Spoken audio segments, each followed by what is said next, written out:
साथियों, आज आपको एक बहुत ही महत्वपूर्ण चीज आपको सिखाने वाले हैं, जो शायद आपको जिंदगी भर आपके काम आने वाली चीज है। एक ऐसी चीज हम आपको सिखाने वाले हैं जिसको सीखने के बाद हमेशा आपको लगेगा कि हाँ हमने कुछ सीखा है, और समय आने पर ये चीज आपको बहुत आपके काम आएगी।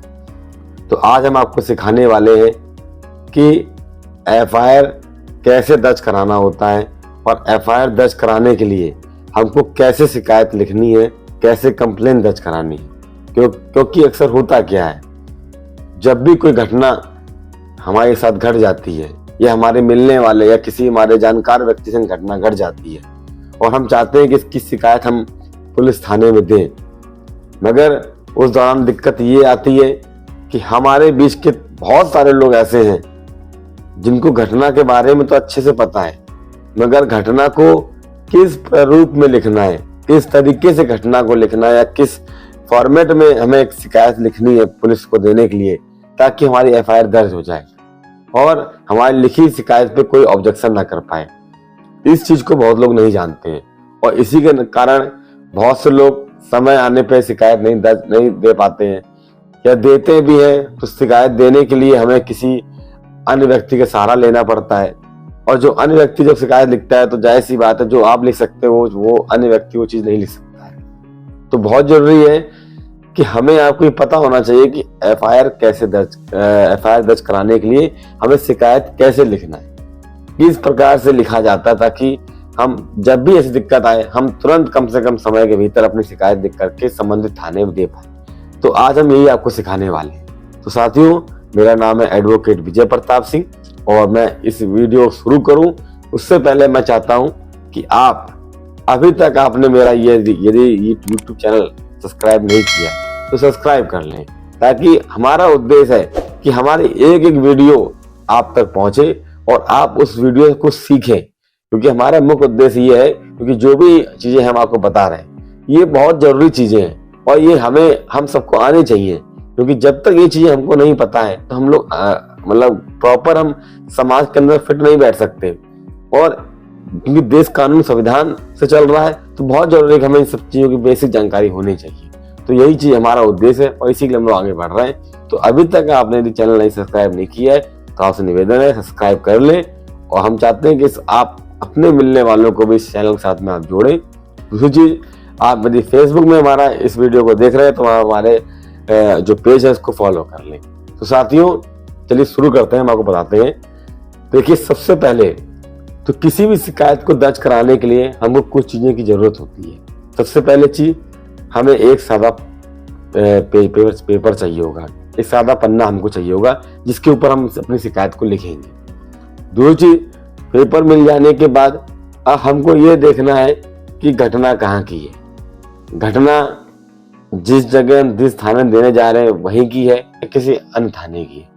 क्योंकि शिकायत हम किस देश से किसी भी कोने किसी थाने में हम दे सकते हैं। तो इससे आप परेशान ना होइए कि आप ये ना सोचिए कि मेरी शिकायत तो दूसरी जगह की है, मैं यहाँ कैसे दर्ज कराऊं। घटना आपके संग कहीं भी घटी हो, आप किसी भी थाने के अंदर अपनी एफआईआर दर्ज करा सकते हैं, पहली चीज। इसलिए आप बिल्कुल बेफिक्र रहिए, जहां भी आप हैं उसी थाने में अपनी शिकायत आप दीजिए।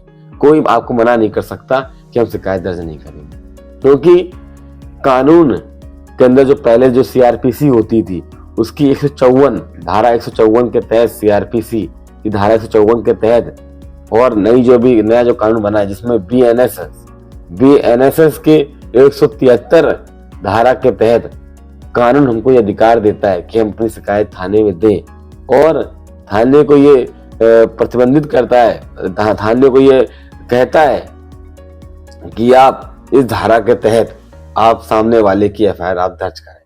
तो ये हमारा और आपका अधिकार है, इसलिए इससे बिल्कुल वंचित ना रहें। तो आप एक सादे पन्ने में अपनी शिकायत को प्रॉपर लिखें, जिसमें सबसे पहले आपको ध्यान रखना है कि जिस भी थाने में आप शिकायत देने जा रहे हैं, सबसे पहले सेवा में उस थाने का नाम लिखिए जिस थाने में आप देने जा रहे हैं। जैसे कि मान चलिए आप अपने कानपुर के अंदर दे रहे हैं तो आप इसमें लिखिए कि थाना सेवा में श्रीमान थानाध्यक्ष महोदय या थाना प्रभारी महोदय, जो भी है। उसके बाद थाना आपको कौन सा थाना आपका पनकी है तो थानापन की में आप दीजिए। दूसरी, आगे का पूरा एड्रेस दीजिए कि कौन से जिले में है, कौन से प्रदेश में, ये सारी चीजें उसके अंदर आप लिखिए।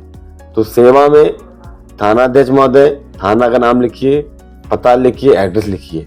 उसके बाद आपको शुरू करना है उसके अंदर विषय, कि आपका विषय क्या है, मतलब जो भी आपका मामला है उसका आप विषय प्रॉपर उसके अंदर लिखिए।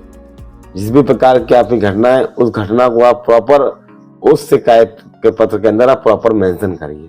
तो पहली चीज आपकी होगी कि जिस थाने में आप दे रहे हैं उसका आप नाम लिखिए। दूसरी चीज, आपका विषय क्या है, उस विषय को आप प्रॉपर उसके अंदर मेंशन करिए, प्रॉपर लिखिए, ताकि समझ में आए सामने वाले व्यक्ति को कि आप क्या कहना चाह रहे हैं। उसके बाद महोदय करके आप उसमें अपना परिचय दीजिए। मैं अपना नाम, अपने पिताजी का नाम, आप कहाँ रहते हैं, ये चीज बताते हुए फिर अपनी आप घटना को आप आगे शुरू करिए। उसके बाद दूसरी चीज है कि अपना परिचय देने के बाद आपको लिखना ये है कि आपके संग घटना क्या घटी। उस घटना का विवरण आप पूरी तरीके से संक्षिप्त में आप उसमें लिखिए कि मेरे संग ये घटना घटी, इस समय घटी, ये उसमें पूरा इसके पहलू तथ्य जितने भी उस घटना के हैं उसको प्रॉपर आप उसके अंदर पूरे अपने शिकायत पत्र के अंदर मेंशन करिए। एक एक चीज में डालिए शिकायत के बारे में, पूरा उसका जो पूरा विवरण जो शिकायत का वो पूरा उसमें लिखिए। और आखिरी में आप उस शिकायत पे आप क्या चाहते हैं, कार्रवाई चाहते हैं, एफआईआर दर्ज कराना चाहते हैं, उसको लिखिए कि अच्छा श्रीमान जी, हमारे उस शिकायत पे आप मजबूती से जांच करते हुए आप इस पे सख्त मुकदमा पंजीकृत करें और इसकी कार्रवाई करें।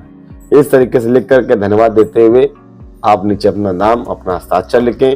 साथ ही साथ आपका कोई गवाह है तो उस गवाह का भी आप मेंशन करिए कि अन्य आपकी कोई कुछ प्रूफ है, फोटोग्राफ है, वीडियो है, जो भी आपके पास वो सब अपनी उस शिकायत के अंदर आप उसमें प्रॉपर मेंशन करिए और उसको अपनी शिकायत के साथ में संलग्न करिए। तो इतना आप करने के साथ, इसी के साथ आप देखिए वीडियो के साइड में मैंने आपको दिखाया हुआ भी है कि इस प्रकार से आप ये पूरा होगा, तो उसको भी आप देख सकते हैं। दूसरी, इसी शिकायत को लिखने का और बेस्ट तरीके के लिए हमने अपने वीडियो के डिस्क्रिप्शन में एक इसकी वर्ड और पीडीएफ फाइल हमने इसमें अटैच की हुई है। आप वहां से डाउनलोड करके भी इसको आप देख सकते हैं और वहां से भी आप इसको कर सकते हैं। तो इस प्रकार से आपको पूरी अपनी एप्लीकेशन को बनाने के बाद, अपनी शिकायत को बनाने के बाद आपको थाने में लेकर के जो भी थाना अध्यक्ष, थाना प्रभारी को देना है।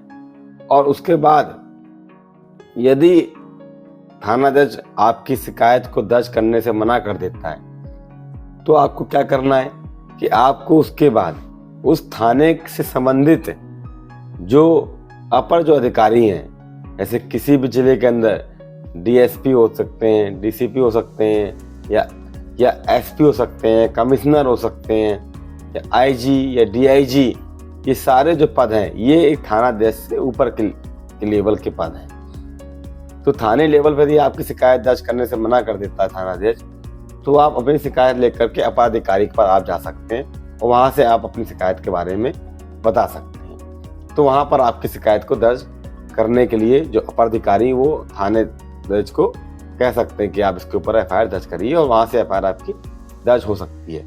मगर किसी कारणवश आपकी शिकायत उसके बावजूद भी दर्ज नहीं होती है और आपको लगता है कि आपकी शिकायत दर्ज होनी चाहिए, तो ऐसी स्थिति में आप क्या करेंगे?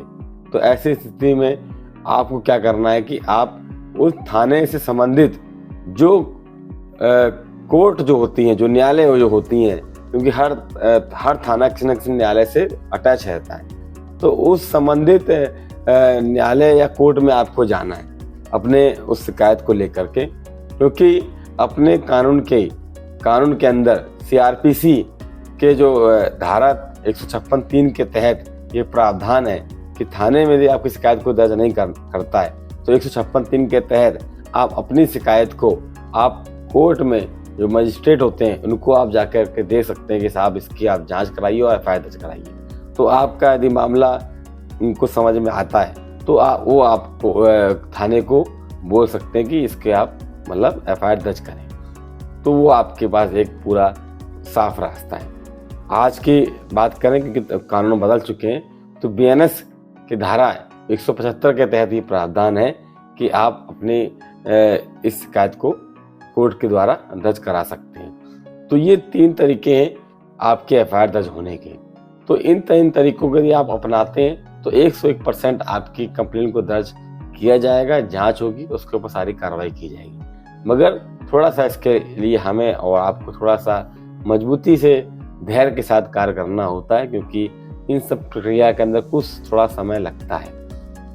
दूसरी चीज, आपको हमारी इस पूरी बताई प्रक्रिया में कहीं भी कोई चीज़ समझ में आपको नहीं आ रही है तो आप हमारे डिस्क्रिप्शन में, हमारे कमेंट में आप जरूर लिख करके बताएं कि आपको क्या समझ में नहीं आ रहा, कहाँ आपको दिक्कत आ रही है, ताकि हम आपको आगे मदद कर पाएँ।